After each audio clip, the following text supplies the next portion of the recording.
Hey guys, Brad Danger here, and right now, this year, you can still grab a Porsche for cheap, C-H-E-A-P, and here is the wildest part. The right ones could be worth over double by 2030. With EVs cooling off and Porsche pouring $830 million back into combustion engines for this year, a handful of rare manual beauties are starting to climb really fast. These aren't just smart buys, they're cars you're actually going to love to drive. Let's find out which ones, and first up, hell, it's one of my favorites. Yes, if you can get over the headlights like I can, well, it's the 996 Turbo, the underdogs that's finally getting the respect that it deserves. This thing is a rocket wrapped in a cardigan, blending daily comfort with supercar punch. Out back lives the legendary 3.6-liter twin-turbo Mezger Flat 6, the same basic architecture Porsche used in its Le Mans race cars. It throws down around 420 horsepower to all four wheels, and unlike the standard 996, no IMS worries here. Pair it with a 6-speed manual, and you've got one of the most reliable, exhilarating turbos ever made. Despite its pedigree, prices are still shockingly reasonable. In 2025, clean manual coupes hover around 40 to 50 grand, though those same cars were barely 30 just 5 years ago. That's a 25% bump already, and by 2030, expect tidy examples to hit 80 to 100K. The best part? You can drive it guilt-free while it appreciates. Maintenance is reasonable, 2 to 3 grand a year if you buy right. And a pre-purchase inspection is mandatory insurance against hidden nightmares. Bottom line, the 996 Turbo is still cheap for the performance and prestige you're getting. It's fast, analog, collectible, and climbing. Would you daily it or stash it away as an appreciating asset? Next up is also one of my ideal picks. It's the 987.1 Cayman S. Proof that you don't really need monster power to have a proper driver's car. And don't tell anybody this, but secretly, the Cayman is Porsche's best driving experience that they make. And I still really love my 911s, but the Cayman, put me in one and I feel like a god. Sitting midship is a 3.4-liter flat 6 pushing 295 horsepower, perfectly balanced between the axles for near telepathic handling. This thing isn't about brute force, it's about finesse. Every corner feels alive, every input matters, and you start to realize Porsche built this car for the purists who value precision over straight-line bragging rights. On a twisty canyon road, it's a scalpel that makes even bigger, faster cars feel clumsy. Production numbers were small, just around 12 to 15,000 worldwide, with only about 4,000 landing in the US. That rarity is already making clean examples harder to find. In 2025, you can still snag a solid Cayman S for 30 to 45 grand, but prices have climbed roughly 20% in the last 5 years. And here's the bombshell. Porsche's pulling the plug on gas-powered Caymans after 2025 as the next-gen 718 goes fully electric. Wait, this just in. They actually are offering a gas-powered Cayman for the next gen. Maintenance is modest for a Porsche and resale potential is strong. If you crave balance, feel, and timeless design, the 987.1 Cayman S is a future classic hiding in plain sight. Next! Now, let's take a step back to kind of the newest kid on the block. Well, it's older. It's the Porsche 944 Turbo and an A motor. And the 80s icon, well, it proves that front-engine Porsches can still pack a real punch. Under the hood is a 2.5-liter turbocharged 4-cylinder putting out up to 250 horsepower in the later Turbo S models. It may not have a flat 6, but it makes up for it with perfect 50-50 balance, rear transaxle grip, and that addictive spool of boost that hits like a wave once the turbo kicks in.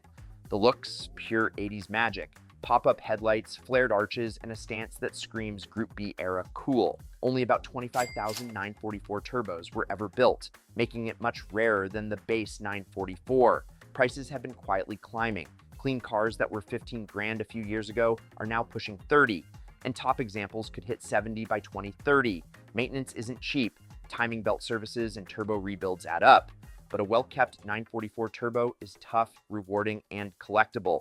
It's the ultimate mix of old-school charm and real investment potential. The 944 Turbo is officially back on enthusiasts' radar, and for good reason.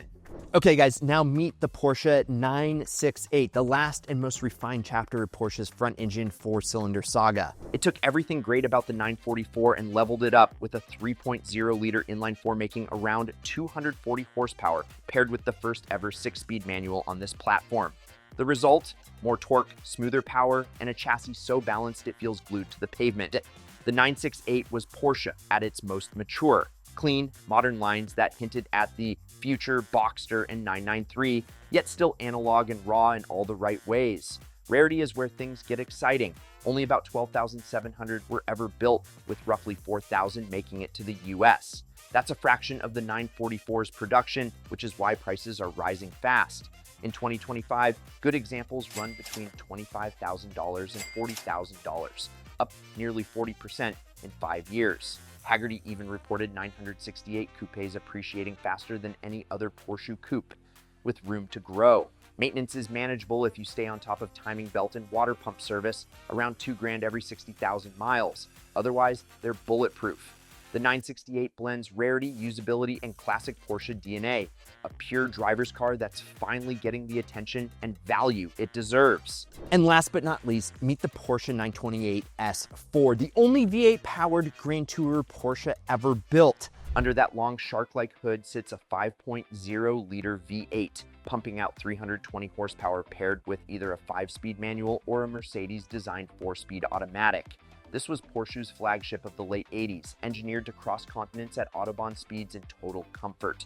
Thanks to its near-perfect 50-50 weight balance and innovative Weissach rear axle, it's not just a cruiser, it's shockingly composed through corners for a 3,500-pound GT. The 928 S4's design still turns heads today. Those pop-up headlights, wide hips, and teardrop silhouette are pure 1980s Porsche.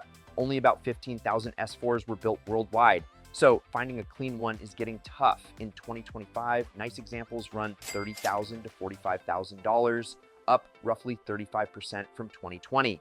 Experts expect pristine cars to hit 2025 $60,000 to $90,000 by 2030, and manuals fetch even more. Yes, maintenance is pricier. Timing belt services are around $3,000, and annual costs average $2,000 to $3,000. But buy one that's been cared for, and you'll own one of Porsche's most underrated masterpieces. The 928 S4 blends power, grace, and old-school engineering into one unforgettable package, and it's finally getting the recognition it deserves.